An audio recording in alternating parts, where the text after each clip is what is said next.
चलिए देखते हैं आज 12 अक्टूबर आज क्या है कुछ खास। जैसा कि आप सभी जानते हैं 12 अक्टूबर कोई दिवस नहीं होता है और ना ही कोई ऐसा क्वेश्चन क्रिएट करता है जो हमारे एग्जाम में पूछा जाए। तो भाई क्या किया जाए? तो आप सभी ने अब तक मुझे जान लिया होगा, समझ लिया होगा, क्योंकि हमको भैया एक्सपेरिमेंट करने की बहुत पुरानी और बुरी आदत है। तो हमने एक प्रयोग किया है। प्रयोग ये है कि जीएस का बदलता रूप और जीएस की उपयोगिता ये देखना हमको है।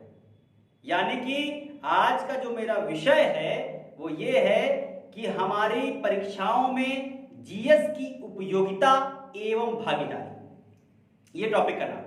आप सोच रहे होंगे सर जी जीएस की उपयोगिता और भागीदारी ये क्या टॉपिक है, ये क्या मतलब दे रहे हैं सर आप? तो भैया बस 10 मिनट की बात है, अभी दूध का दूध और पानी का पानी हो जाएगा। बस 10 मिनट का खेल है दोस्त, ठीक है? चलो शुरू करते हैं। बहुत मस्त टॉपिक है। देखो भाई, हमारे जो कॉम्पिटिटिव एग्जाम हैं, जो हमारी प्रतियोगी परीक्षाएं हैं, उनका जो सिलेबस है उन पे जरा फोकस कर लेते हैं। सिलेबस हमारा क्या क्या है? तो सिलेबस में देखिए सबसे पहले आता है मैथ आ गया। फिर एक टॉपिक मैथ के बाद आता है रीजनिंग। रीजनिंग के बाद एक आता है आपका ये रहा जीएस, सबसे खतरनाक जीएस। फिर उसके बाद आता है यहाँ पे हिंदी। फिर अगर और कोई परीक्षा लेंगे तो यहाँ पे इंग्लिश भी चली आती है, ठीक है? इंग्लिश चली गई। तो ये हमारी परीक्षा के जो है विषय होते हैं। इन विषयों में से क्वेश्चन पूछे जाते हैं, ठीक? चलो भाई, अच्छा अब अगर राज्य स्तर की परीक्षा देख रहे हैं, आप यूपी की परीक्षा दे रहे हैं, यूपी में लेखपाल है, दरोगा है, पुलिस है, चकबंदी है, वीडियो है, जल निगम है, हाईकोर्ट क्लर्क है, बहुत सी वैकेंसियां हैं। अगर उनकी देख रहे हैं आप तो उसमें मैथ, रीजनिंग, जीएस और हिंदी रहता है। इंग्लिश एसएससी में रहता है, metro, Delhi metro, Lucknow metro, state की मेट्रो में, या आप कहें इसरो में, डिफेंस में, इन सब में इंग्लिश की जो भागीदारी होती है वो इंग्लिश की होती है। बाकी स्टेट वाले में इंग्लिश नहीं आता है। अब जब इंग्लिश नहीं आता है, हिंदी आता है, तो क्या किया जाए? मान लेते हैं कि एक पेपर में ये सभी ये चारों विषय इंग्लिश को छोड़ लीजिए आप, ये चारों विषय, इन चारों विषय की अगर हम बात करते हैं तो 50-50 क्वेश्चन पूछे जाएंगे। ये सिलेबस में कह दिया जाए आपसे। वैकेंसी आई, वैकेंसी आने में कहा गया 50-50 क्वेश्चन चारों सेगमेंट से होंगे। इसका उदाहरण नहीं, मैं इसका बिल्कुल दिखा दूं प्रयोग किया हुआ चीज कि भैया 2018 का वीडियो जो वैकेंसी आई, उस वीडियो की वैकेंसी में सिर्फ मैथ, रीजनिंग और जीएस रखी गई थी। सॉरी, हिंदी थी भाई, हिंदी, ठीक है? हिंदी, रीजनिंग और जीएस रखी गई थी, मैथ नहीं था। आप लोगों ने दिया होगा। तो होता क्या है, इसमें कहा गया 50 क्वेश्चन और 50 क्वेश्चन, यानी 150 क्वेश्चन आपसे पूछे जाएंगे, ठीक है? अब हो गए भैया। तो हमारा जो छात्र है, हमारा जो भाई है, जो हमारा तैयारी करने आया है बेचारा, उसको ये नहीं पता कि यार ये धोखा हो रहा है, हमारे साथ धोखा खेला जा रहा है, बेईमानी हो रही है, हमको तो पता ही नहीं चल रहा है। अब बेईमानी कैसे होती? देखो भैया, बेईमानी समझना यही है जीएस की उपयोगिता एवं भागीदारी। अगर ये समझ में आ गया तो खेला मजा आ जाएगा, ठीक? अब देखो भाई, समझ रहे हैं यहाँ पे? आपको लग रहा है कि रीजनिंग जो है वो 50 नंबर यानी 50 क्वेश्चन देगी, लेकिन मैं कह रहा हूं भैया ये 50 क्वेश्चन नहीं होंगे, इनकी संख्या 45 रहेगी। 45 क्वेश्चन, 5 क्वेश्चन मैंने कम कर दिया। कहोगे आप गुरुजी पगलाए गए होगा, सिर्री हो गया होगा, या दिमाग खराब है?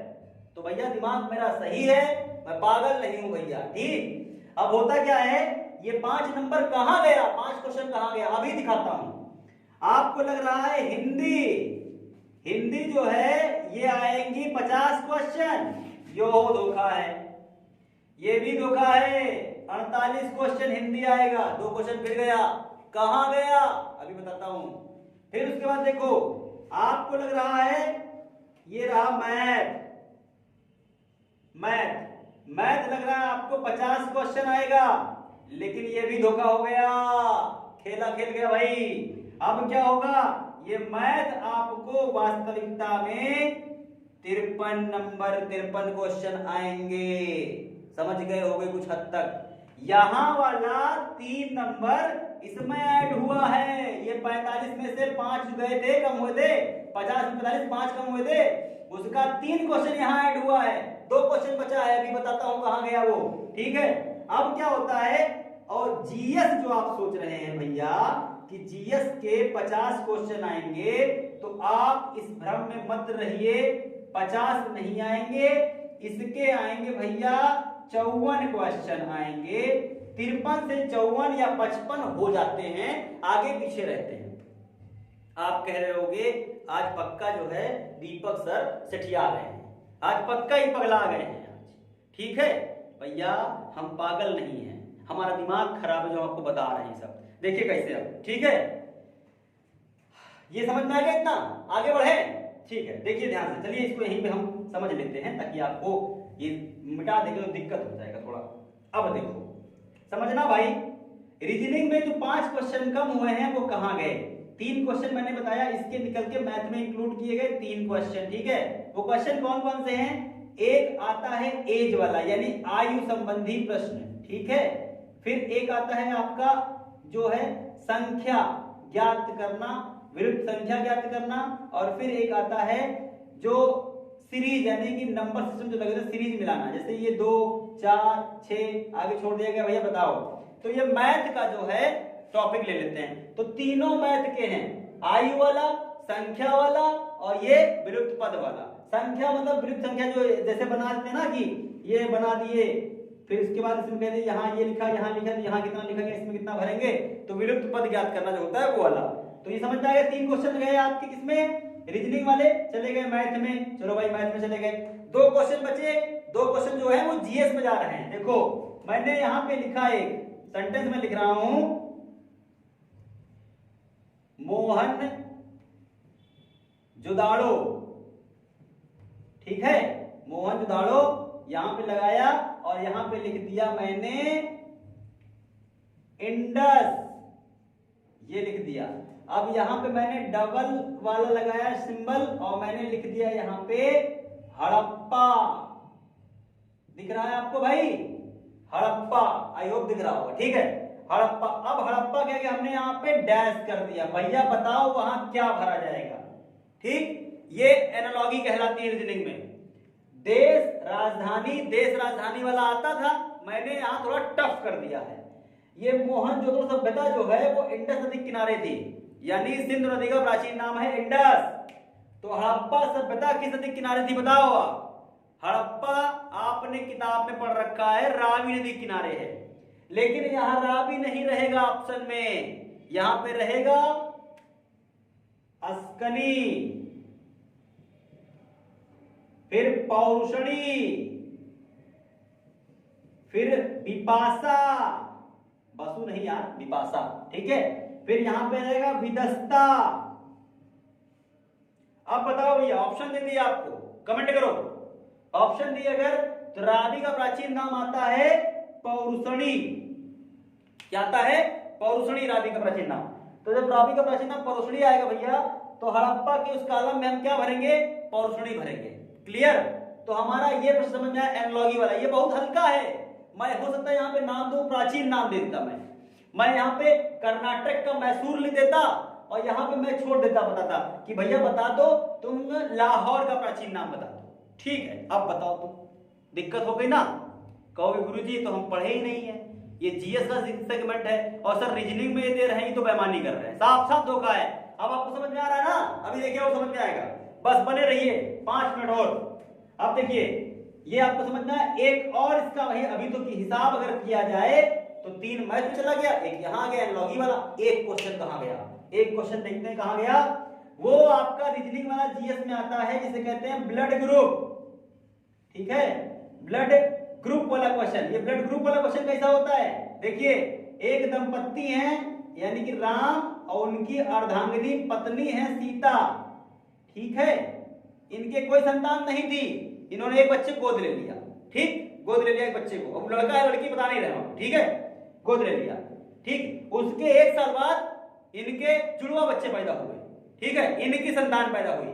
अच्छा, अब पूरे परिवार का तुम ग्रुप समझो क्या है, पूरे परिवार का इनका जो ग्रुप है, यानी कि इनका राम का ग्रुप O है और सीता का ग्रुप B है, लेकिन सब दोनों पॉजिटिव हैं, O पॉजिटिव और B पॉजिटिव। अब बच्चे इनके तीनों हैं, मैंने किसी का नाम नहीं बताया है, किसी का ब्लड ग्रुप नहीं बताया है, लेकिन इनके तीनों बच्चों का जो ग्रुप है वो इस प्रकार है। इनके तीनों बच्चों का ग्रुप, एक बच्चे का ग्रुप इनका है B, एक का है A और एक का है O, ये सब पॉजिटिव हैं। अब भैया प्रश्न पूछेगा कि बताओ इनमें से गोद लिया हुआ बेटा कौन सा है। अब गोद लिए हुए बेटे के निकालने के लिए आपको ब्लड ग्रुप याद होना चाहिए, कॉरलैंड स्टीनर का जो ये रिलेशन है याद होना चाहिए कि भैया O अगर पॉजिटिव B पॉजिटिव से विवाह करता है तो उससे कौन कौन संतान पैदा हो सकती है, ये आपको याद होगा तो कर पाएंगे। मैं बताऊं ये बिल्कुल सटीक मेरे परिवार में बैठती है। मेरे पिताजी का ब्लड ग्रुप O है, माता जी का ब्लड ग्रुप B पॉजिटिव है, पिताजी का ब्लड ग्रुप O पॉजिटिव, माता जी का B पॉजिटिव। तो अगर माता पिता यानी पिताजी O, माता जी B पॉजिटिव के हैं तो उनके बच्चे हमेशा या ज्यादातर B पॉजिटिव या O पॉजिटिव होंगे, A पॉजिटिव नहीं होंगे। मेरा खुद का ब्लड ग्रुप O पॉजिटिव है, मेरे भाई का O पॉजिटिव है, मेरी छोटी सी बहन बिटिया का ब्लड ग्रुप B पॉजिटिव है। तो आप देख रहे हैं ये एग्जाम्पल प्रैक्टिकल के तौर पर सामने आएगा, प्रैक्टिकली किया हुआ आ गया। देखिए किताबी बात की साथ प्रैक्टिकल कर लिया गया। तो देखो यहाँ पे गोद लिया हुआ बेटा साफ साफ निकल के आया कि माता पिता का अगर ब्लड ग्रुप ये है तो ये ग्रुप तो हो ही नहीं सकता, इसका मतलब गोद लिया हुआ बेटा यही होगा। अब समझ में आ रहा है आपको कि जीएस की उपयोगिता एवं भागीदारी। आपको हर पेपर में अभी बचा हुआ है, क्योंकि मैंने कहा ना कि हिंदी के 2 क्वेश्चन कम है और जीएस में देखिए 54 नंबर मैंने कर दिया है। भाई 50 था, 2 इधर से क्वेश्चन इसमें आ गए और 2 हिंदी वाले आएंगे। हिंदी वाले 2 कैसे आएंगे? हिंदी वाले में मैं आपसे प्रश्न कर रहा हूं, वो आप हिंदी में रखो या जीएस में रखो, ये आपकी मर्जी है। मैं दूंगा हिंदी में, ठीक है। हिंदी में प्रश्न दे रहा हूं कि बताइए मुंशी प्रेमचंद्र का वास्तविक नाम क्या था। अब बताओ इसको क्या करोगे आप, इसको आप किस में रखोगे, इसको आप जीएस में रखोगे या हिंदी में रखोगे? या हम आपसे कह दें बाबरनामा फारसी भाषा में किसने अनुवादित की है, ये हिंदी है भाषा का या जीएस है? या हम आपसे फिर प्रश्न करते हैं कि मुंशी प्रेमचंद्र की आत्मकथा का नाम बताएं, ये जीएस है या हिंदी है? एक प्रश्न और ले लीजिए। प्रश्न ये है कि भारत में भक्ति काल आंदोलन के समय दिल्ली का सुल्तान कौन था, ये जीएस है या हिंदी है?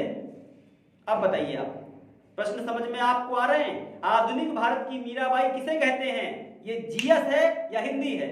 तो 2 प्रश्न तो ऐसे निकल के आएंगे भैया कि ये भी शामिल होगा।